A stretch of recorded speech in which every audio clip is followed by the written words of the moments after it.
This is set number 8057, The Wreck Raider. This is from 2010.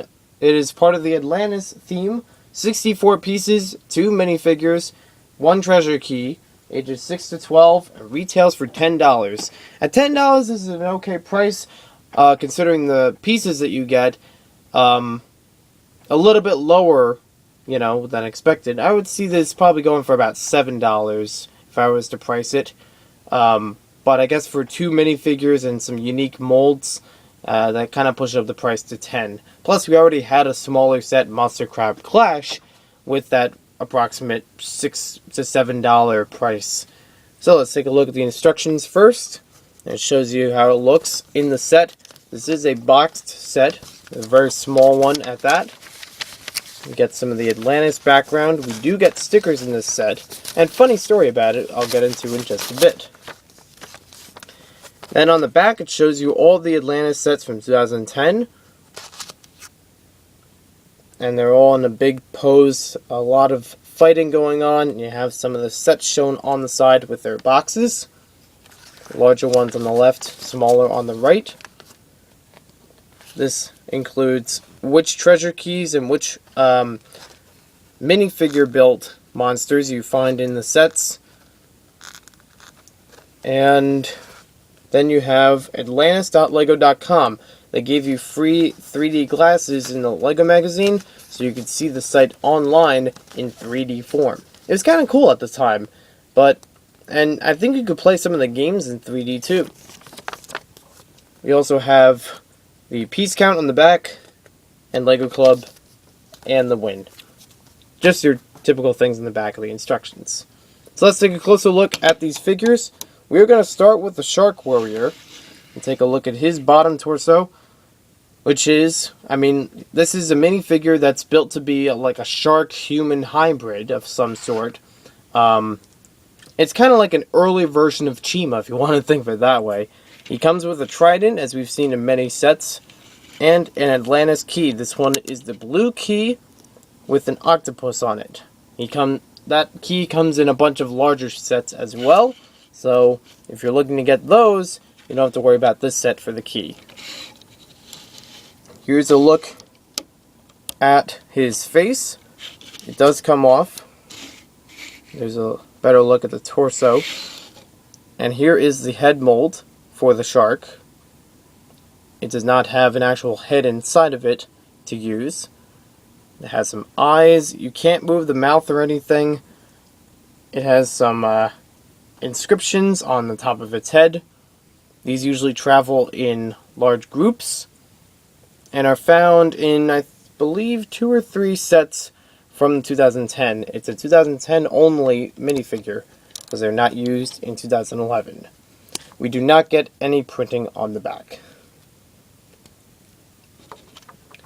Next up, we have our diver from the set. His name is Ace Speedman. He's the captain of the Atlantis divers. There's a look at his torso printing. Very well done. Next up, the back printing and the back facial expression, where he's more in surprise. I really like the diver printing on these figures because it's well made and really represents the diver look with all the different tubing and the belts that they have. Very well done. He's a very stern captain. He is the leader of the crew, as I mentioned, and he is in, I believe, 2 or 3 sets in 2010, maybe 1 in 2011, because they have fewer sets then. So we'll put him on the back of the Wreck Raider. This is a high-speed water device that allows for fast travel. This is used in the Atlantis mini-movie when they travel through the portal of Atlantis. It has several stickers on the top, and surprisingly, no, that's not the right set. There's another set. Never mind. So we have the stickers. It looks like bubbles on there, so it gives the underwater look. We also have stickers on the wings and on these sides as well. So this funny story will have to wait for another set. That's what it's made for. The body of it I actually like a lot because it's made with one of these large engine pieces. And I like getting these in different sets. I also like on the bottom we get the return of the 1x3 angled pieces. Because we don't always see those, but when they do pop up, they're pretty useful. It's got a nice, interesting design to it. We do get to move these turbines up and down, and they spin. And you can see how our diver fits in there. He's just kind of floating along loosely, mainly just held by the controls. We also get a sticker on this side, as well as this side, also showing the bubbles effect. And we also get 2 flick-fire missiles, and we can move them up and down on here and try to shoot some of our shark warriors. That's what these guys are officially called. Oops, it went a little bit flat. And these do have slightly moving hooks in them, but it still holds. Boom, we got him and the instruction book. So, what do I think of this set? For $10, it's an okay price. But it could be less.